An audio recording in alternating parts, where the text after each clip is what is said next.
ইসলামের প্রথম যিনি মহিলাদের মধ্যে শহীদ হলো সুমাইয়া রাদিয়াল্লাহু তাআলা আনহা। গাছের সঙ্গে বাইদা সন্তানের সামনে নির্যাতন করছে, কিন্তু সন্তানকে নসিহত করে, বাবা রে, জীবন যদি চলে যায় চলে যাবে, কিন্তু ঈমান দেওয়া যাবে না। ঈমান দেয় না, কারণ জীবন চলে গেলে জান্নাতের ভিতরে আমার আল্লাহ জীবন দিবে গো, কিন্তু ঈমান চলে গেলে আর কোনদিন ঈমান পাওয়া যাবে না। ঈমানের পরীক্ষা যুগের পর যুগ যারা ঈমান আনছে তাদের উপরে পরীক্ষা আসছে, শুধু আমাদের নবীর সাহাবায়ে কেরামদের যুগে নয়, এর আগেও যারা ঈমান আনছে তাদের উপর পরীক্ষা হয়েছে। কথা কয় না? ঈমানের পরীক্ষা আসছে। আল্লাহ রাব্বুল আলামিন রাসূলকে জানায়া দেয়, নবী গো, আপনার আগেও যারা ঈমান আনছে তাদের উপর পরীক্ষা আসছে। একবার পয়গম্বর বসা সাহাবায়ে কেরামরা নবীর কাছে এসে বলেন, নবী গো, আল্লাহর কাছে একটু বলেন না, আমরা সহ্য করতে পারি না গো নবী, যেই পরিমাণ নির্যাতনের স্টিম রুলার, আল্লাহর কাছে বলেন আমাদেরকে যেন সাহায্য করে। রব্বে কারীম বলেন, ইল্লাল্লাযীনা আমানু, ঈমান আনতে হবে কার উপরে? এক নাম্বার ঈমান আনতে হবে আল্লাহর উপরে। এই কথা কর্মসূচির এক নাম্বারটা হলো ঈমান।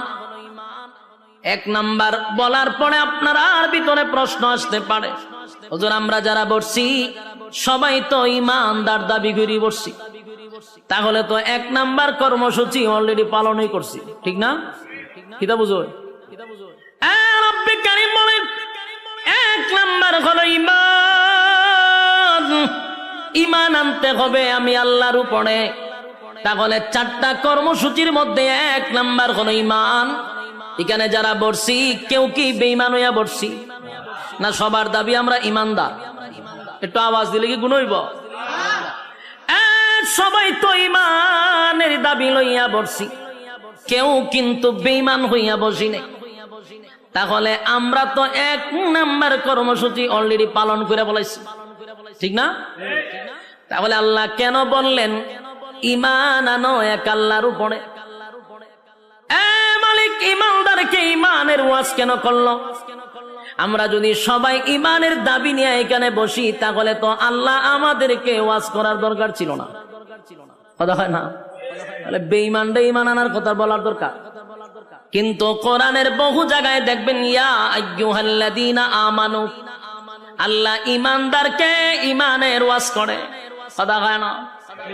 ঈমানদারকে জাহান্নামের আগুন থেকে বাঁচার জন্য আল্লাহ বলে, ইয়া আইয়ুহাল্লাযীনা আমানু কু আনফুসাকুম ওয়া আহলিকুম নারা। এখানেও আল্লাহ ঈমানদারকে বলে জাহান্নামের আগুন থেকে বাঁচো।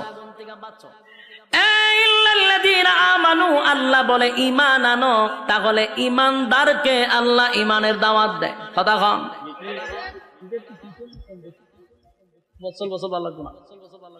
ইল্লাল্লাযীনা আমানু, ঈমান আনার কথা আল্লাহ বলছে। তাহলে হিসাব মিলায়া দেখা যায় ঈমানদারকে আল্লাহ ঈমানের দাওয়াত দেয়। কথা দি কইনা?